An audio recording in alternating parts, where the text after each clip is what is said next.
Let's take another example where we're doing incremental analysis. Let's say we have two alternatives and they only last for a year.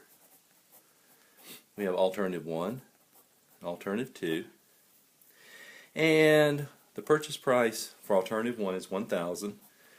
It's $1,500. We get benefits the first year. Alternative 2 is $2,000. And we get $2,800 for it. So let's look at something first of all. Let's say the internal rate of return. Let's do the calculation of internal rate of return. If we do the internal rate of return for alternative 1, we see that is 50%. Okay? And we do the internal rate of return for alternative 2 is at 40%. So based upon this, if we're just looking at internal rate of returns to do a decision, we always been told, you take the highest interest rate. And in this case, it looks like 50% is higher than 40%, which means alternative 1 would be chosen. But let's look at the net present worth of it. We see the net present worth of alternative 1 is $415. And we see alternative 2 is $642.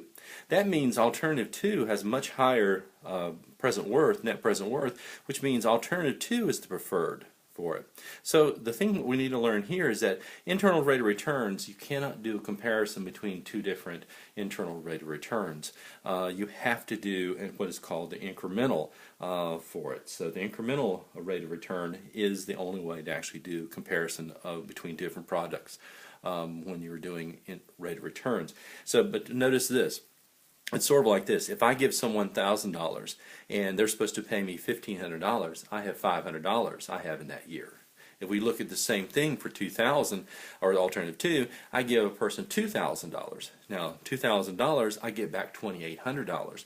Now, percentage-wise, you can see it's much more or less because it's only 40% of the initial amount. Well, this one here is half the amount. But I'm making $800 compared to $500. So just looking at it then in just that 1 year, we're making $800 versus $500, which is a much better deal, which shows why the net present worths are much higher for it. So let's see what the incremental rate of return shows. So the incremental, our first rule that we actually apply is we look for the initial costs. Initial cost, the highest initial cost we find is alternative 2 at minus 2,000. So what we'll do is alternative 2 minus alternative 1. So what we have is minus 2,000 minus minus of 1,000 is minus 1,000. And we have 2,800 minus the 1,500, and that shows up to be $1,300. And so if we do incremental rate of return, we find that is equal to 30%, and we find out that the net present value, if we do the calculation, is a positive 227, which means it is advantageous to do that project. But we also find out that this 30%. So if we have a minimum attractive rate of return of 6%, then we would choose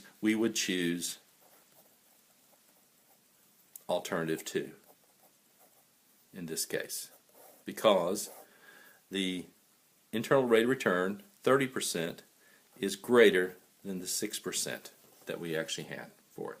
So be careful when you actually see it. If you have these problems and you see it's already calculated internal rate of return cannot be used to actually do the comparison between different options. You have to take the incremental rate of return to do the analysis. So just remember that for your thing.